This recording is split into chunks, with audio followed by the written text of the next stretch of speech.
the JCPOA, right, as it's called here in the United States, and I assume in Europe. But here the two big issues with that agreement are, number one, the enforcement or the inspections regime was incredibly weak. And I don't think that it actually served the function of preventing the Iranians from getting on the pathway to a nuclear weapon. That's one thing that must be different. And then second, yes, we believe that there were some elements of their nuclear program that were preserved under JCPOA that, yes, they weren't nuclear weapons. Iran doesn't have a nuclear weapon, but allowed Iran to sort of stay on this glide path towards a nuclear weapon if they flip the switch and press go. And we have to think about this not just in terms of Iran, which, again, the president has said this. We think that there is a deal here that would reintegrate Iran into the global economy, that would be really good for the Iranian people, but would result in the complete cessation of any chance that they could get a nuclear weapon. How are we doing? Good. Good morning, everybody. Wow, what a crowd, what a crowd. Mr. Vice President, we're so happy to have you here this morning. This is, of course, obviously the highlight of our Munich Security Conference meeting in Washington, D.C. I hope not. But it is the highlight. It's really a great honor to welcome you here this morning. Actually, for those of you who have not been regular participants in Munich, this is the third time already that the Vice President is participating in a Munich Security Conference event. When you came to Munich last February, your speech kicked off a pretty controversial debate about fundamental values, unlike anything we have ever had at the Munich Security Conference. And actually, we published a brochure, a copy of which you'll have on the way out, about the speech and the reactions to it from around the world. This intense debate about how fundamental values, how the freedom of speech, the rule of law should be interpreted and applied continues to this day. Sure. But when we prepared for this meeting with your team yesterday, we agreed, and they agreed, that today we should try to focus on current challenges of foreign policy, sure, which confront us together. So thank you again for making yourself available. We don't have a great deal of time, so I'll not come up with a long introduction, and I just want to get us started. The first time you came to Munich, you were still a senator from Ohio. What I associate with Ohio is the Dayton Agreement, 30 years ago in 1995. I was at that time actually the German negotiator. So I actually lived in Dayton, Ohio for one entire month. So That's great. And why is this important? Because it was through U.S. intervention. I see. It was through U.S. intervention that peace was brought about in Europe, sure, in the Balkans at that time. So, if I may, let me ask my first question about the U.S. and Europe. A distinguished former U.S. diplomat, Richard Holbrooke, wrote almost exactly 30 years ago in a Foreign Affairs article that the United States is and should remain a European power. Today, 30 years ago, my question is, do you think that the United States should continue to see itself as a European power? In Munich, remember, you actually said, and I quote, "We are still on the same team."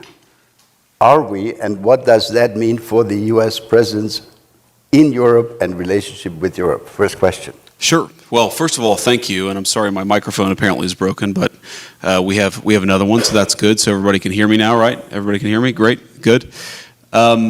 Yeah, so first of all, thrilled to be here and thrilled to have this conversation. I've been looking forward to it. And yeah, I do still very much think that the United States and Europe are on the same team. And I think that this is, sometimes I've been criticized as a hyper-realist, right? I think of foreign policy purely in terms of transactional values. What does the America get out of it? What do the rest of the world get out of it? And try to focus so purely on the transactional value of it, that we ignore sometimes the humanitarian or the moral side of it. And I think, at least with Europe, that's actually not a full encapsulation of my views, because I think that, European civilization and American civilization, European culture and American culture, are very much linked.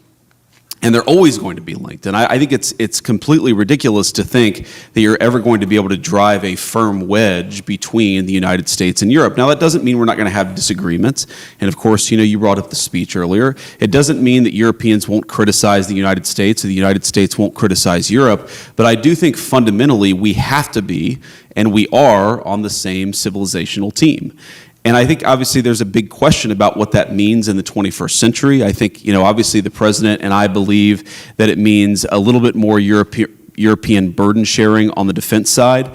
I think that it means that all of us, frankly, on both sides of the Atlantic, have gotten a little bit too comfortable with the security posture of the last 20 years, and that, frankly, that security posture is not adequate to meet the challenges of the next 20 years. So there are a lot of ways in which this alliance will evolve and change, in the same way that the alliance evolved and changed from 1945 to 1975 and from 1975 to 2005. I do think that we're in one of these phases where we're going to have to rethink a lot of big questions, but I do think that we should rethink those big questions together. That is a fundamental belief of both me and the president. And you mentioned this is my third time speaking with the Munich Security Conference group. Obviously, the first couple of times were in Munich, and I always remember very fondly, of course, that the very first time it was as a United States Senator representing Ohio, and I'm glad you got to spend a month in Dayton. I love Dayton. It's kind of the closest big city, if you can call it a big city, to where I grew up. But on that first panel, I was on that panel, and also David Lammy, who at the time was a lowly member in opposition, and of course now is the great Foreign Secretary of the United Kingdom, and he and I have become good friends. So I still think that this European alliance is very important, but I think that for it to be important and for us to be real friends with each other, and I think that we are very much real friends, we've got to talk about the big questions, and I know that's an important part of what this entire group does, so I'm glad to be here.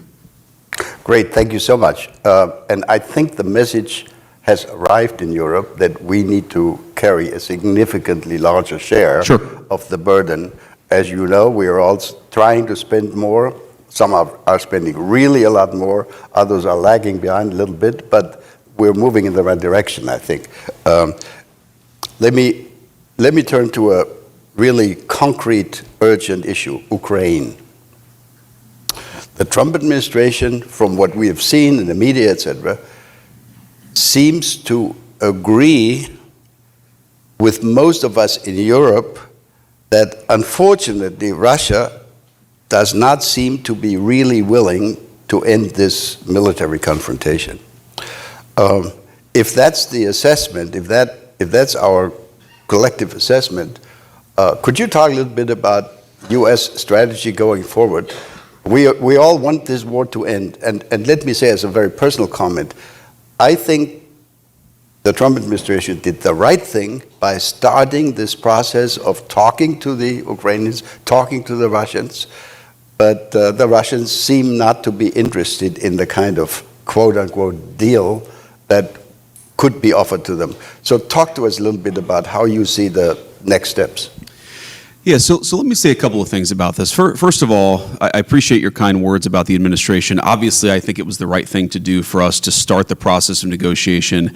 I think for too long, the Russians, the Ukrainians have been fighting. Obviously, there's been a lot of people dying on both sides. There's been a lot of innocent loss of life. And our view is it's absurd that you've had this war go on for so long, and the two sides aren't even talking constructively about what would be necessary for them to end the conflict. And I think that one of the things that President Trump has always been very good at, and he's gotten a lot of criticism, unfair criticism in my view, from both the American and some of the European press, is what I would call a strategic realism or a strategic insight. In other words, you don't have to agree with the Russian justification for the war, and certainly both the president and I have criticized the full-scale invasion, but you have to try to understand where the other side is coming from. to end the conflict. And I think that's what President Trump has been very deliberate about, is actually forcing the Russians to say, here is what we would like in order to end the conflict. And again, you don't have to agree with it.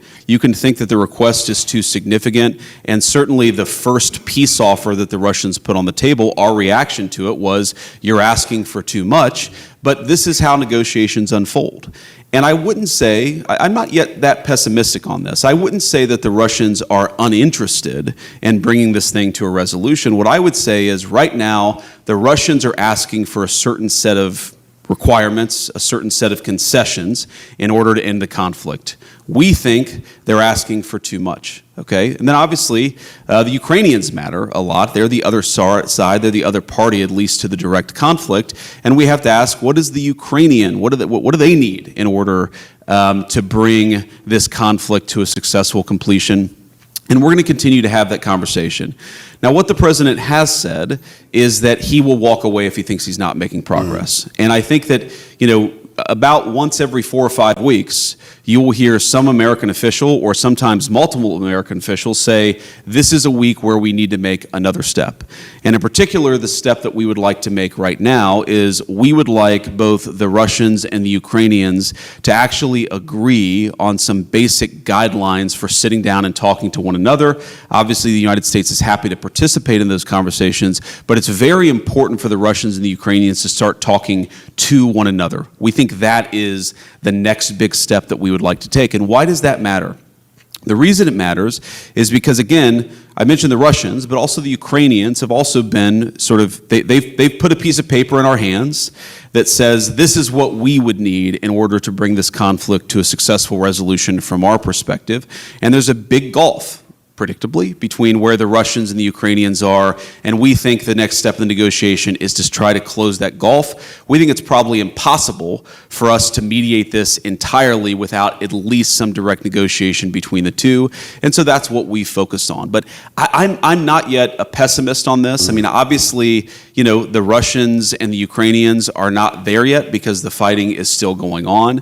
The Ukrainians have said they would agree to a ceasefire, a 30-day ceasefire. We appreciate that. What the Russians have said, again, you don't have to disagree with it, but it's important to understand where the other side is coming from. What the Russians have said is a 30-day ceasefire is not in our strategic interest. So we've tried to move beyond the obsession with the 30-day ceasefire and more on what would the long-term settlement look like, and we've tried to consistently advance the ball. One final point I'd make about this, I think it's probably wouldn't surprise anybody in the room, but there are a lot of people watching who are not in the room, is a frustration that we've had, frankly, with both sides, is that they hate each other so much that if you have an hour conversation with either side, the first 30 minutes are just them complaining about some historical grievance from 4 years ago or 5 years ago or 10 years ago. Look, I understand it. I understand that people don't fight wars against each other without a lot of grievance and a lot of problem, but we're trying to, as much as we can, play a constructive role in advancing the peace conversation forward. And what I'll say, just to echo something that President Trump has said many times, but I think it bears repeating, is our strong view is that the continuation of this conflict is bad for us, it's bad for Europe, it's bad for Russia, and it's bad for Ukraine. We think that if cool heads prevail here, we can bring this thing to a durable peace that will be economically beneficial for both the Ukrainians and the Russians, and most importantly, will stop the end of the destruction of human lives. I think people underappreciate this about our president here in the United States is he has a genuine humanitarian impulse about this. He hates innocent people losing their lives. He hates even soldiers losing their lives in unnecessary conflicts. He just wants the killing to stop, and that will continue to be America's policy. But obviously, as all of you have seen, we'll navigate that policy and react as the parties bring their grievances to us. Great, thank you very much. If I can just offer 2 footnotes to that. I think for us, Europeans living as neighbors of Ukraine, and if you wish also as neighbors of Russia, we have begun to understand that what we're looking at here is not just the defensive war by Ukraine against the Russian aggression, it is also a confrontation that puts at risk all of European security. In other words, it's indirectly our defense also. It's not just Ukraine. And this is why we're so desperately interested in seeing that this comes to an end, hopefully. And I think the real trick for negotiations and for a conclusion of this is going to be that it's going to be lasting and not broken in the next 3, 6, or 9 months again. Let me, Mr. Vice President, since we have so little time, there are so many issues. If you allow, let me turn to another issue, China.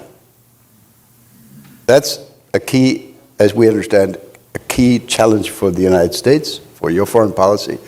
It's also of tremendous interest for us in Europe. So the United States has defined China as the key strategic challenge going forward for coming probably many years. This has also been the justification, the reasoning when American staff members of yours tell us the United States must be much more present in Asia and will therefore need to reduce their presence, their strength, etc., in Europe. But now there are some signals in the media that the United States government, that the White House might actually be interested in a strategic deal with China, maybe even including on Taiwan. Could you talk a little bit about the China strategy of the Trump administration? Yeah, so I haven't seen those reports that you mentioned, a strategic deal on Taiwan, so I wouldn't speak to that. I certainly would say that there has been no conversation between our governments about a strategic deal on that particular question. What we have talked about, of course, is that we cannot absorb the producer surplus of the entire world. That has been the role of the American economy for the past 30 years, in some cases vis-a-vis Europe. And by the way, we don't blame, for example, the Germans for pursuing a policy that makes their exporters strong. We just wish that American leadership had pursued a policy that made our exporters strong, because now we find ourselves in a very precarious place. And when I say we, I mean the entire West. I mean the NATO alliance. I mean the United States and Europe, which is that we become, in a world of hyper-complicated, hyper-globalized supply chains, we find ourselves more and more reliant on countries that may not have our best interests at heart. And even if they're halfway decent trading partners, it's still a little bit risky to put all of your eggs in one proverbial basket economically.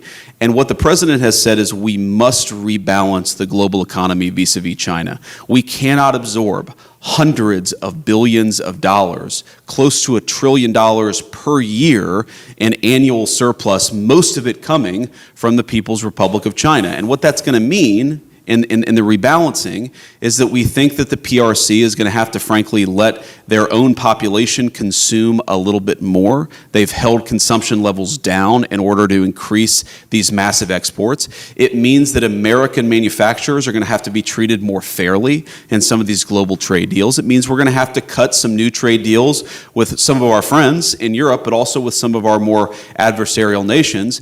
But that also, we have to be careful here, because while we want to rebalance global trade, and that has certainly been the explicit goal of our policy, we also want to make sure that we do this in the right way. And yes, you've seen media reports that the Chinese reached out to the United States. Of course, we're going to sit down and talk to them. I'm not going to divulge too many details or prejudge the negotiations, but we want to rebalance trade in the interests of American workers, in the interests of American manufacturers. That is our policy. We think that we can do that while preserving at least an open dialogue with the PRC and with a lot of other nations all over the world. But that doesn't mean the old way of doing business is going to be stable or that it's going to persist. It simply cannot. It was not sustainable 10 years ago. It was certainly not sustainable 4 years ago, and we're very, very committed to changing it. But we're open to having conversations with both, again, our friends and more adversarial nations about what that rebalancing ultimately looks like. And people have to remember, Liberation Day, which was where the president announced this fundamental change, I think, in the global trading system, that was almost exactly 30 days ago. So we are in the early innings of a very significant shift. I think that shift is going to really inure to the benefit of both the United States, but also of Europe. But it's fundamentally, it has to happen, and it's going to happen under President Trump's leadership. All right. I think it's great if there are beginning discussions between you and the Chinese. Could you expand a little more on what would your expectations be for an EU-US successful discussion of these trade issues? Is there any message that we can take home to our friends in Brussels? Because that's also, from our point of view, obviously a very urgent issue. Yeah, so to put it very simply, and we've obviously had great conversations with a lot of our European friends at the very senior levels between, the president and heads of state, between me and officials in European governments, but also with trade representatives and also the very nitty-gritty technical details of a trade agreement. So these conversations are ongoing. But I'll throw a few general principles out there. I think the first is that, again, America wants its exporters and by implication its workers to be treated much more fairly. We want American markets, in the same way that American markets have been open to a lot of European goods, we'd like a lot of European markets to be open to American goods. Now there's an agriculture component to that, there's a value-added manufacturing component to that. We think that we have, in both the software but also the more harder technology side, we have some great defense technology firms where, on the one hand, we have our European friends saying we want to actually build up our defense, we want to do more burden sharing, but on the other hand, it seems like some of our European friends are less open for business if the people selling software and hardware are American firms. Well, we think that's inconsistent. We think that we have some of the best military hardware and software in the world, and we think part of being good allies is, yes, we obviously want the Europeans to take a bigger role in the continental defense, but we also think that there are a lot of great American companies that they can work with. And so, again, this doesn't have to be a zero-sum dynamic. This can be a very synergistic relationship, but the fundamental principle is we think that most nations in the world have been way too hard on American exporters and American firms. We want to make the entire world a little bit more open to the products built by American workers. We're obviously biased. We think that they're the best in the world, and we think that we can have a much better trading relationship with a lot of our European friends if they just dropped some of those both tariff but also non-tariff trade barriers. There are regulatory barriers. There are sometimes you have an official at the Ministry of Defense completely disconnected, as far as we can tell, from an actual law or regulation who will just say, we're not buying American products. Right. Sometimes you have officials in Europe who will say, well, we're going to penalize American technology firms in a way that we would never penalize European technology firms. We just want a little bit more fairness, or to use the president's favorite word, reciprocity. And again, with Europe, we think that's a very, very easy conversation to have. We hope our European friends agree. Great. I get signs from my friend here that we're quickly running out of time. Well, I'm having fun. Okay. And we can take a few more questions. Okay, great, wonderful. My team over there is very nervous. So you guys can't see them behind, but we'll be brief. Please. So thank you very much. We've heard that there is, in coming days or next 2 weeks, a presidential trip to the Middle East coming up. Sure. Among the many unresolved issues of that region is the issue of Iran and their nuclear ambition, et cetera, et cetera. Could you talk a little bit about the region? There's so many unresolved issues, the Gaza issue, but also Tehran. What would your expectation be? What would the goal be? Would you go for zero enrichment by Iran? Some people have suggested that. Or are we looking at a replay of the earlier, agreement that was reached 10 years ago? Yeah. So there are a couple issues with the earlier agreement. The JCPOA, right, as it's called here in the United States, and I assume in Europe. But here the two big issues with that agreement are, number one, the enforcement or the inspections regime was incredibly weak. And I don't think that it actually served the function of preventing the Iranians from getting on the pathway to a nuclear weapon. That's one thing that must be different. And then second, yes, we believe that there were some elements of their nuclear program that were preserved under JCPOA that, yes, they weren't nuclear weapons. Iran doesn't have a nuclear weapon, but allowed Iran to sort of stay on this glide path towards a nuclear weapon if they flip the switch and press go.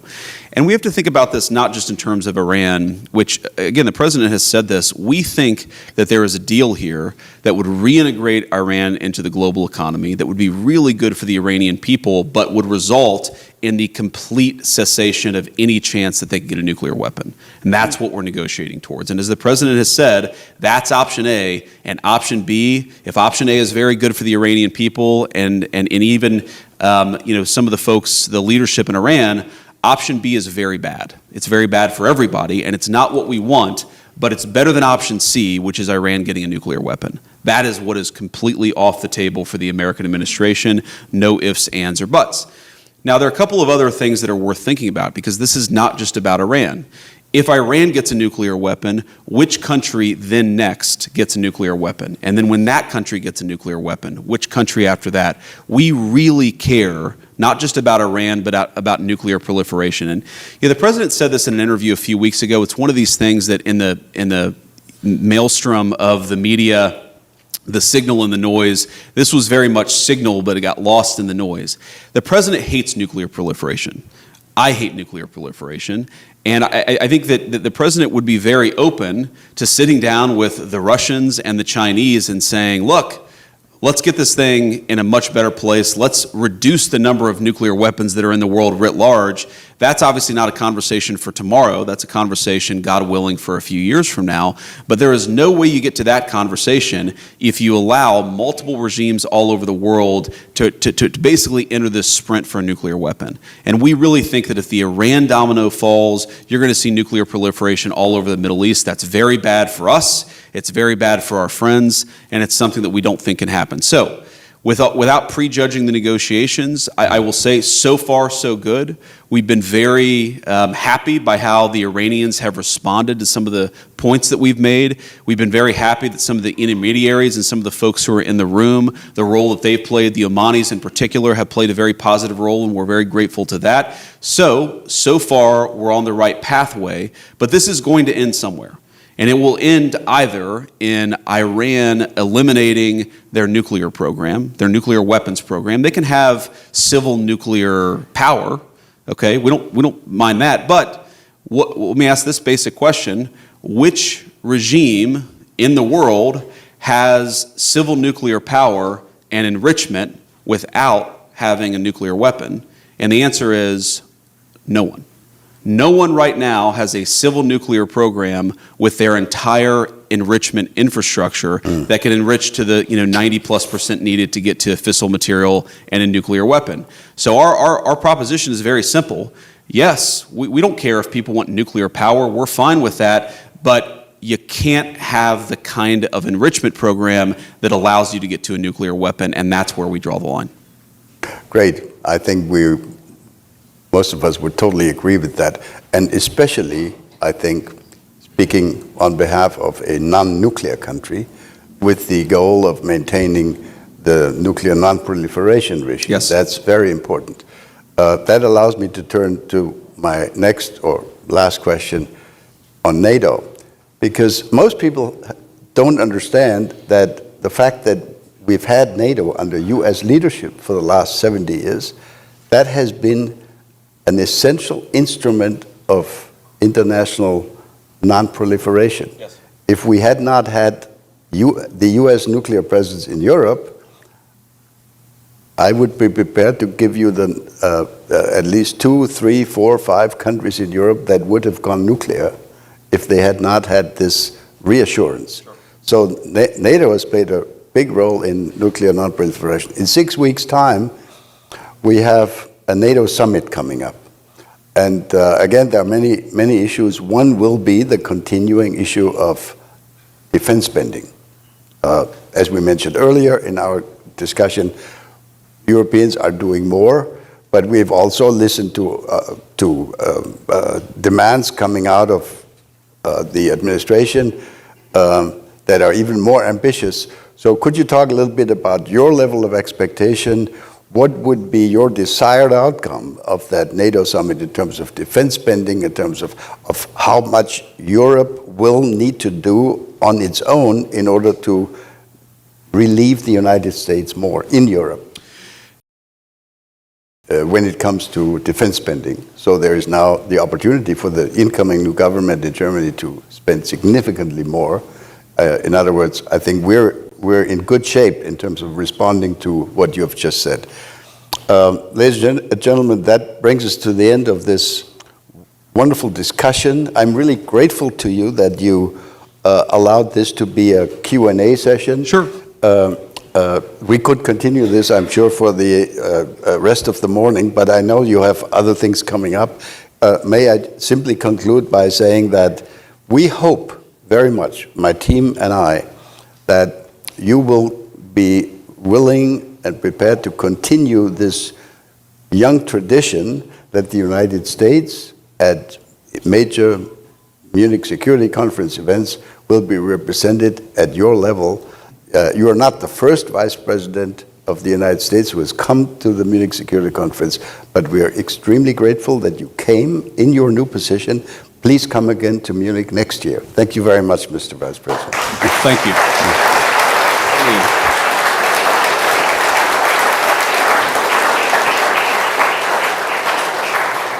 So if I may just say a few things in conclusion. First of all, I appreciate the kind words, and I appreciate the invitation back. I wasn't sure after February whether I'd get the invitation back, but it's good to know that it's still there. Well, we thought about it. Second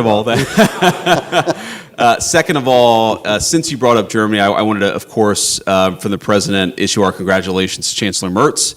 And I know that we'll have a conversation with him in the next couple of days, but we're looking forward to it. And the final point that I'd make is not to rehash what's in that document, but one of the things that I said in that speech that didn't get as much airplay, but I thought was just as important, is that everything that I said there applied as much to the previous American administration as it did any government in Europe. Oh. And I think that I mean this from the heart and as a friend, that there is a trade-off between policing the bounds of democratic speech and debate and losing the trust of our people. Every single country, and we're all going to draw the lines a little bit differently, every single country says there are things that are outside the realm of political debate. I understand that, I accept that, and I'm fine if one country is going to draw those lines a little bit differently than the United States. But I think all of us, including especially the United States, we have to be careful that we don't draw the lines in such a way that we actually undermine the very democratic legitimacy upon which all of our civilization rests. And I think that is fundamentally the point here. It's not Europe bad, America good. It's that I think that both Europe and the United States, we got a little bit off track, and I'd encourage us all to get back on track together. We're certainly willing and able to participate in that work, and I think all of you all too. Thank you. God bless you.